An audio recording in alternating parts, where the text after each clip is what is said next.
Little cold start for you.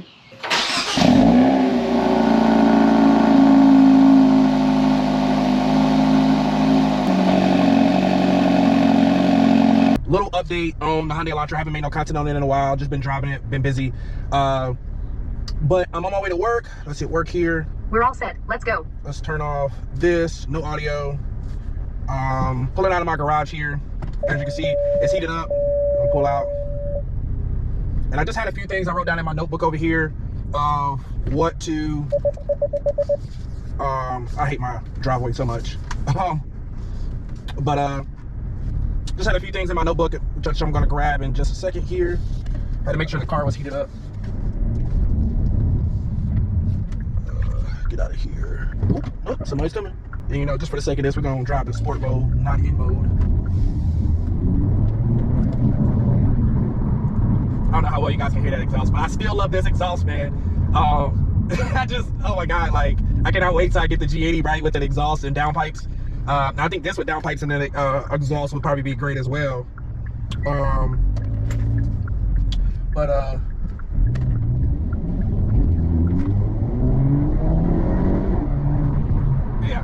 All right, guys. So I'm gonna go down here and get on the toll road to work. We're running a few minutes late. I rarely ever go into work, but there's a few things I need to do in the office today, and I figured it's about a little over 30-minute drive. So I figured actually it is 30-minute drive on the toll road. So I figured I would tell you guys about the update with the Elantra N, what's been going on, my updated impression since I bought it. It's been a few months now. November, December, January, February, March, April, May. So it's been a 6-month ownership experience right now. About 6,000 miles. I'm at 5,600. I haven't found anything new since I've owned it, but I do want to give some grievances and some things that are just normal for this car. Now this is a lease. I do want to remind you guys this is a lease. I purposely leased this because I did just get married and I want kids soon in the next year or so, and so I don't know, as this being my daily driver, I do not know if I want to keep this or not. I do, since I sold my X3M and then I had a car as my daily. Still, I miss having an SUV. I have 2 cars now. My wife has an SUV. We're gonna get her a bigger SUV, and then I'm going to get me probably something sporty like a Ford ST or something like that. I don't need a 3-row. We'll let her have the 3-row. So I just don't know if I'm gonna keep this after my lease. We'll see. So that's why we'll get around here, because I try not to floor it, but you know, people just don't know how to drive these days, and I'm just trying to get to where I'm trying to get to. Not super fast though. So I have time to tell you guys. I don't think it's gonna take that long to tell you guys what I particularly want. I try to get the best view for, this is the first time I've ever actually done a POV, I believe. So I'm trying to get the best view on this stuff. I have my GoPro suction cup to the sunroof because I don't really have, the head mount doesn't work for me, the chest mount doesn't work for me. I have those, but they just haven't worked for me over the years. So this is the best that I've got, and I don't want to buy the S360 because it has no external mic can be attached to it. So merging on the highway here. This is the toll road because I take the toll road to and from work. All right, let me slow down. Let's get back to normal cruising altitude that I call it. We got 3/4 foot tank, so we're pretty good. All right, so let me open my little notebook here. Let's see. I had a list of things. So first things first, in this list of stuff is paint chips. Now I talked in my previous review when I first got the car, paint chips and stuff like that, and how I follow, I usually ride further back, and this is why I take the toll road too, because there's less traffic. I ride further back from cars to keep from getting the rock chips in the front end. But I will say though, I still have rock chips. So I would recommend you getting the PPF. There's a sticker right there. I would recommend you getting the PPF still. Simply because I am a cautious driver. I like the 360 view around me and everything, and I still got a rock chip, and I got a pretty bad one in the front. I know where it came from. A dump truck, I was coming through, and a dump truck, literally the 18-wheeler dump truck was carrying a load, and it swerved over in front of me to avoid a car, and then it rocks were falling off, and it hit the front end. And I knew it as soon as it happened. It chipped off a huge chunk of paint in the front, right above the headlight. And luckily in the space it's at, I noticed it, but I kind of tucked the paint back in there, so you can't really notice if you're not really looking for it, but I know it's there. So there's that. And then also at the bottom fender piece as well, by the vents, the slanted vents, I have 2 little small rock chips there that you can't see. And I would say that if you get a color like this, like a color that is popping performance blue or anything other than black or white, you should get PPF if you plan on keeping the car long term, just simply because like me, if I keep this car, I'm gonna wrap it, so it's not that big of a deal, because I'm kind of over this color at this point, to be honest. I chose it because my wife did. Not saying it's a bad color or anything, but I'm just kind of over it at this point. And so if I kept it, I would get it wrapped. But if you're gonna keep this long term and you get a color like this, I would recommend you get PPF. I would recommend you get PPF even if you got black or white, just to keep your front end from the little bit of paint that is up there. Just keep your front end looking pristine and having no mishaps, because that wasn't a driving issue for me. I was in my own lane doing my own thing, and that truck moved over in front of me. So just like that truck was over the line. That's exactly, you know, they moved over into my lane. So I would say get the PPF, spend the money on it. My shop charged me about $1,200 for the front PPF. I didn't do it, but I recommend you doing it. Next, fuel economy. Now, as you saw, I'll put it in sport mode just simply because I like the exhaust and yada, yada, yada, and I don't drive a lot, and I have fuel to play with today. And I don't plan on driving this car, to be honest, anytime soon before probably, well, actually, I have to go somewhere tomorrow, but after that, I'm not going to drive it until next week, probably, if that. And so, I have fuel to play with. I'll put it in sport mode. Now, I'm going to be honest with you, I very rarely put this car in N mode, and I say that simply because, like, usually I put it in N mode because I'm like, oh, I haven't used it in a while, but I don't take this car on the track, I don't do anything else, and N mode burns a lot of fuel. And I don't even have all the settings up to the max, but it burns a lot of fuel and just daily street driving that I usually do, and I don't particularly like that. And then I put it in sport mode, which burns a little extra fuel, but to be honest, with my driving, and I do a lot of highway driving, very minimal city driving, it doesn't burn as much fuel as that I can't live with. And I usually take miles per gallon, especially like a car like this, but you still want fuel economy because it is a Elantra at the end of the day, and you're probably daily driving this. And so I think sport mode is that happy medium. You still get the exhaust, you still get the nice red gauge clutch or whatever you switch it to, and you still get that extra. You put your foot down, and you get up there really quick. Obviously not as quick as a G80, but you know, it is what it is. Or any other performance car, or a tuned one of these that's out there whipping scat packs and all types of stuff. But yeah, so fuel economy is not the best. And I say fuel economy is not the best simply because I usually average around like 18, 19 miles a gallon, which I don't think is terribly bad, but the fuel economy that I'm talking about is that the fuel tank itself is just small. And so riding around in the city, like if I'm riding around, I'm driving this all day, to be honest, like, or going long distances, to be honest, I use up a whole fuel tank.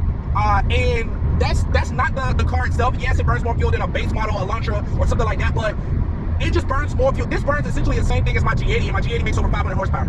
So I just think that like they could have gave it a bigger fuel tank for longer trips. Like I took my grandma an hour and a half away to Asheville, wherever the zoo is in North Carolina. It's like I think it's I can't remember if it's Asheville or Asheboro at the moment. But I took her to the North Carolina Zoo, and it was an hour and a half away. I drove up there, and I drove part of the way back, and I already was like at less than a quarter of a tank. And don't get me wrong, I was not flying. I was just normal, however I drive, just like I'm driving right now, and I burned through a lot of fuel. And I put 93 premium in this car just because it has a turbo, and it just the tank could be bigger. I understand the track performance and all that. You're trying to lower the weight, but most people are not tracking this car, and so I would say that they probably need to just build a bigger tank in this car. The Tesla slid out right there, and then the Tesla's over there in the dirt too. Interesting. So that's a gripe that I have. The paint chips wasn't really a gripe; it was just a thing. Now, storage space on the interior. Now, driving this car almost 6,000 miles, I didn't think it would be that bad going from my Kia Optima, my 2019 Kia Optima, to this car. But this car, because on the outside it kind of looks the same size, and to be honest, it's pretty much the same size. On the interior space, my Kia had a lot more. And I understand the Kia is more related to Sonata, and I could have got the inline Sonata, but it's not the same as a full in. And I don't regret my decision at all. But with this, I would say that like the interior space in here is not a lot. Like I hate this little slot right here that I just put the wires for the dash cam in, and I put some shades on there. My phone always sits in a wireless charger because I just, like today my phone is actually dying because I didn't charge it last night. These cup holders are just terrible. Like they don't fit a lot, and even with this little adapter piece, the cup holders are just terrible. There's not a lot of space in here in the center console, and then in the doors there's pretty much no applicable space, and there's no space anywhere else. Like I understand that this is like more of the economy car, their small car or whatever, because they don't make like I think like they don't make the Hyundai Accent anymore, so this is the smallest vehicle that they make. But like they could have gave it more space. This made it more economical for a person that daily drives it. Now I get over it, it's a small gripe, but this is just small. And so I would say that like it needs more storage space, and like including the cup holders. Just make these a little bigger, even if my cup sits in there, and they're deep too. So like sometimes you'll sit a cup in there, and that's what this is for. To sit cups in there so they won't go all the way down if they're smaller. But just make them wider. They don't need to hug the cup. Like I'm okay with them not hugging the cup. So yeah. And then the interior space in here. I had 3 people in this car. My uncle, who's over 6 foot, me, I'm around 5'9", and then my grandma, she's really short. She was in the passenger seat, my uncle was in the back. My uncle barely had any room, and he was stretched out back there. He was like, he barely had any room. He had to like lay, like he wanted to go to sleep, he had to lay sideways. And then when he was just behind, even behind our seat, which was pushed up at the time, he still didn't have any room. There's like barely any room in here. Like, and I just, you know, I understand these, like I said, these are small gripes, but these are just things that I've noticed over time of almost 6,000 miles of this car. And so those are just little things. So, you know, paint chips, fuel economy, storage space in the interior, cup holders, interior space for like as far as people go, and then maintenance. So, and that's the last thing for this car. And we'll do some fun stuff in there while we're on a toll road. But maintenance. So I just had his first maintenance appointment at around 5,000 miles. It was literally, I think, like just slightly like 30 miles over 5,000 miles, because I was taking a long trip, and so I wanted to get it done early. And they had it set that way. You know, dealerships, they make a lot of money in the service department, but I didn't really care because the maintenance schedule is every 6,000 miles you're supposed to get an oil change. And so this is the first maintenance appointment I had. The dealership wanted me to do that 5,000, popped up on there, hey, get your maintenance done. And so I took it in. I kid you not, and this may not be in every area, but in my area, I called every dealership. And for me to drop, I don't know when these dealerships switch from drop off, wait with it, drop off versus waiting with it. Like, they were 2 to 3 months out just for waiting with my car, just for an oil change, bro. Oil change, tire rotation, and balance. And we'll get to the individual maintenance in a second, because I got a gripe with that. But why are you 2 to 3 months out for this car for a regular maintenance, bro? Like, I can understand why mom and pop shops are winning, because dealerships just like bro, or is it's just that so many people have Hyundais or whatever, but it's not just that, it was with Kia, it's with other cars as well. With my BMW, I don't really care, they give me a loaner. I drop it off, I expect that with the BMW, but like, come on, bro, like an oil change? Like, you're not doing any major repair. Like, I should be able to wait with my car and not have to drop it off and come back and spend extra time, because at that point, my money and my time is worth more. And so, that just was a whole issue with me. So I took it back to the dealership that I had. They actually were able to slide me in, that I bought this car from. They were able to slide me in actually the next day. I don't know why. And there's not many Hyundai dealerships around me. I think there's like 3 or 4 of them. 1, 2, 3, 4, 5 that are close by that I'm willing to drive to. And so there's that. And so I took it back to my regular dealership. And, you know, for the first 3 years, just like BMW, first 3 years, they cover maintenance, the recommended maintenance. Now, they recommended, when I looked at the manual, 6,000 mile oil change, and then they recommended, they didn't say nothing about the tires, and then they recommended a fuel additive maybe. I don't understand why they recommend a fuel additive at 6,000 miles, but apparently they recommend that at every interval of an oil change. Don't know why. But they didn't do the fuel additive. I don't know why they didn't do it. Only thing the oil change included, only thing the recommended maintenance is, remember this, guys, and it may be different for other dealerships or whatever, but at least my dealership, only thing it included was the balance of the tires and the oil change and filter. It didn't include anything else. And then I had to pay almost $100 just to get them to, no, it wasn't the balance, it was a rotation. They paid for the rotation, but they didn't include the balance. Let me tell you guys, all the years I've driven cars, it's absolutely stupid for you to go get a rotation on your tires, but you not to rebalance them out. Because they need to be rebalanced. Matter of fact, I would say that's more important than you rotating the tires. And that is what, unbalanced tires is what contributes to higher and lower speeds where the wheel, you can feel the car shaking or the wheel shaking, or like right now there's no vibration, there's a little vibration, but that's the road, in the car itself when you're driving it. The balance, not the rotating of the wheels. Rotating of the wheels is cool and all, but you really don't have to do that. It's the balance. And I had to pay almost $100 just for that. Why is Hyundai not including the rotation and the balance in the recommended maintenance? I just don't understand when dealerships started making you pay separately for that, when those two go together. Now, the alignment, I can understand that they make you pay for that, but they should not make you pay for those two separate, balance and rotation. And even the maintenance guy, he asked me, he was like, the service advisor, he asked me, he was like, hey bro, why'd you get a balance? Why'd you pay for a balance when you didn't have to? I was like, because those two go together. He was like, yeah, I've been trying to tell customers that, and they don't realize that, like, they need to pay for the balance too, because the rotation really doesn't do much. So get your rotation and balance together, guys. But other than that, that was the first maintenance appointment. Every 6,000 miles, that was it. So, guys, I've had a great experience with this car. I do say that, like, I have got used to the power, and I don't know if it's because I drive a G80 M3 as well, but I have got used to the power, and I do wish there was more. And, you know, we'll go in, I've set up custom mode, and we'll go in mode. I will say that this car does deserve more power. It does deserve more power. I wish it had more power. This car just, it needs more power, because so if you please get a tune. Yeah, I understand it, boys, your warranty, whatever, this is third, but like this car, they should have made this car with over 300 horsepower, or at least minimum 300 horsepower. Oh, those backfires. Oh, I don't know how well you guys can hear that, but let's see. Oh man, and so, oh man, and I love the downshift. We're gonna ride an MO for a little bit, and then when I get to a stop, I'm gonna down, like, we're gonna downshift. I'm just let it automatically downshift because I don't use paddle shifters. But guys, I love the experience in this car. Those are the little short gripes that I care about. They're small things that are pretty much small to me. But then if I wasn't thinking about more space in general, then I probably would end up keeping this. And we'll see when the time comes. I just got it, so my lease is 3 years, so we'll see. But I love this car, guys. I'm not gonna hold you. There's nothing as fun as just like, I know the Civic Type R is cool and that and third, but I would say this is more cool, more unique. Like, this is just, oh my god. Like, I love the interior more than the Civic Type R. I'm not gonna lie. Now I will say, if the Civic Type R wasn't manual, I would have got that, just simply because, like, I like the exterior of the Civic Type R more. And I'm not a hatchback fan at all, but it has wide fender flares and stuff like that. I just think it looks cooler on the outside. Interior wise, this is way better. Love this. Love the gauge setup. And I could not be happier with this car. I can't say enough good things about this car after 6-month ownership.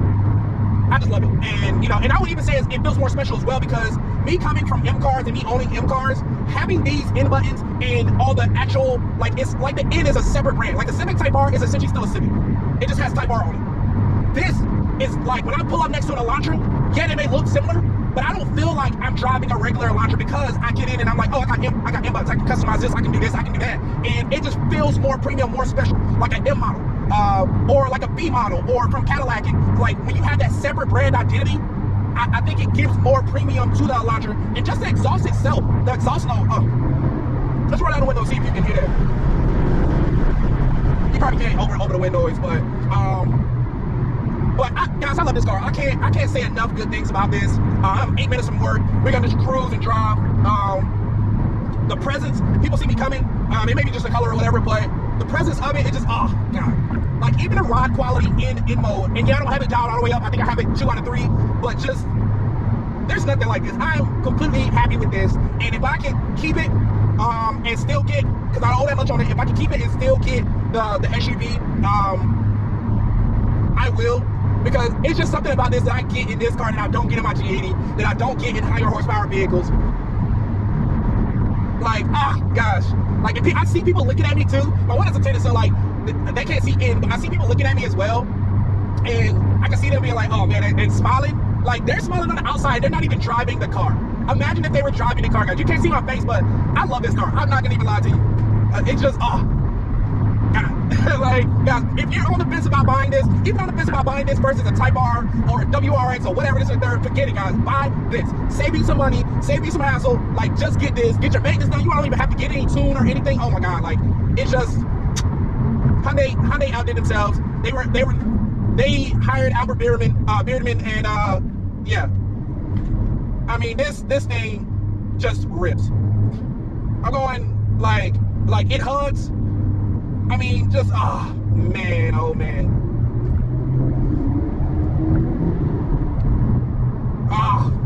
That exhaust.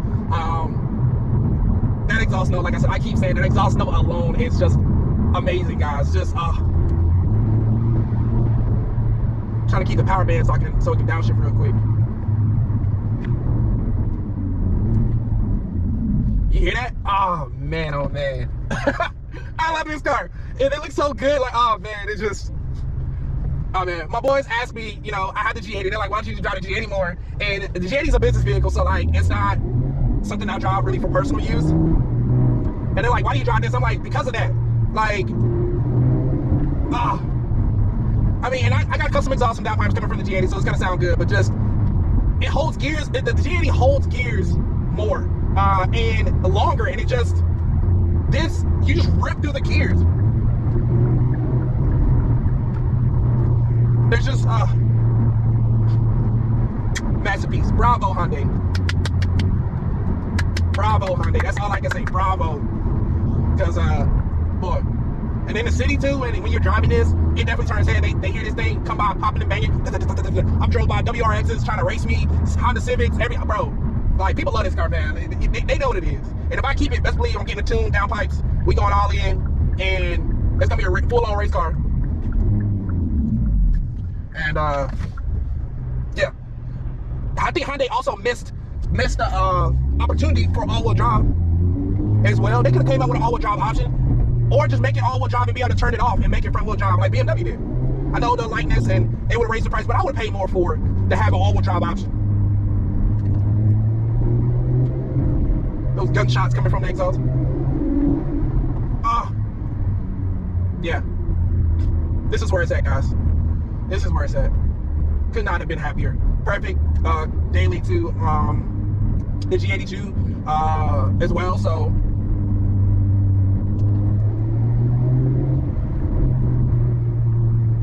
and it's like when people look at it as well, it's like people don't even know what it is. I've also debadged it on the back. I took off the Elantra because it was just big for no reason. And I just, God, did you see that?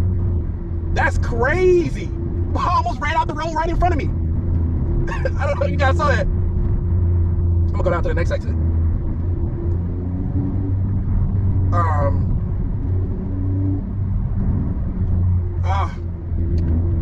Let's slow down. See if I can get one more pull in before I pull in to work.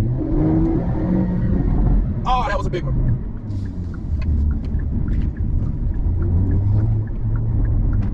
Yeah, this is where it's at, guys. Let me tell you. See if I can find my usual spot in the back so that my car doesn't get hit at all.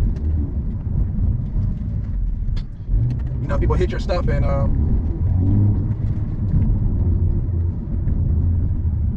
let me find me a spot in the back as close as I can get to it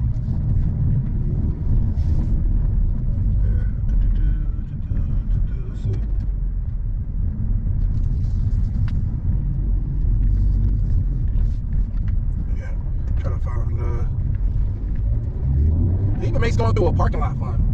So it don't look like I'm gonna find anything close up. So I'm gonna go back to the next aisle because I don't see.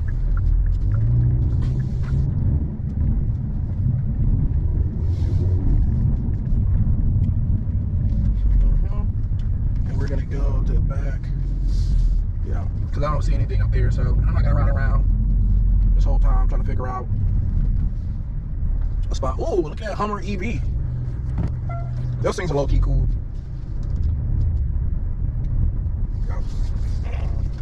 Boop, boop, boop, boop, boop, boop, boop, boop, boop, boop. That was not planned. All right. So, guys, we're here. I'm at work. Let me know in the comment section below if you guys have any questions about the Hyundai Elantra N. But I love this car. It's a simple car. I don't know how much more content that I have to make on this car other than mods, but I just don't want my channel to be just modding cars. I think I told you guys that before. This stuff costs money, and once you mod it completely, then there's only so many mods for this car still after the years it's been out. And so, you know, I don't want to just mod this car and then like, oh, that's all it is, just driving this car now. There's a lot more car content out there to do. I'm trying to get more into car reviews, actually car industry stuff, because there's a lot of stuff going on in the car industry right now. But as it stands right now, it's your boy Q, and I'll catch you guys next time. Peace.